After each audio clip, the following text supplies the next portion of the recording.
Ọ bụrụ na ọkụkọ kpọọ ọchịcha ikpe aghaghị ịma ya. Ọ bụrụ be anyị ka eji amata onye bịara abịa. Ọ bụ ụbọchị ọkụkọ yiri akwa ka ọ mụrụ nwa, Uriom bụ nwa ya. Ọ bụ naanị mgbe ọnya mere nwata ka o ji amata na ijiji nwere eze. Achụpụ ajọ nwaanyị n'ụlọ, ọ dị ka akwụsịrị ụgụrụ. Ogbodu adịghị atụ alụ mmanwụ. Ọ bụrụ na enyi kọba ọrụ, ọ dị mbe ka agbara ala mmiri.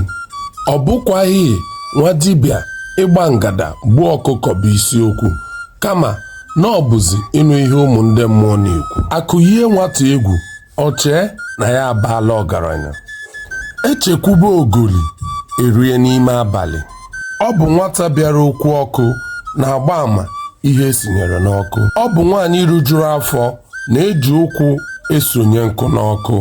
Ọ na-abụ dike zitu ibe ya n'ụzọ, amara akanwụ na ụtaba nke na-akpọlite uzere. Onye ụjọ anaghị eri akwa ejiri chụọ aja. Ọ bụrụ na egbube anụ niile mere arụ, ị mara na mkpi ga-agwụ n'ụlọ. Ọ kwesịghị ka aja nkịta ike ọsọ, n'ihi na ọ dịghị akwa ọ na-awazi mgbe ọ na-agba ọsọ. Ọkụkọ ejighị anya ọma abọkwasị onwe ya aja. Achụọ ma enwudeghị a ga-arahụ n'agụ. Ọkụ gidigidi adịghị enwufochi. Ewere ihe na-adị mmadụ mma kwụọ ya ụgwọ, o ruru ma o rughị ọ nara ya.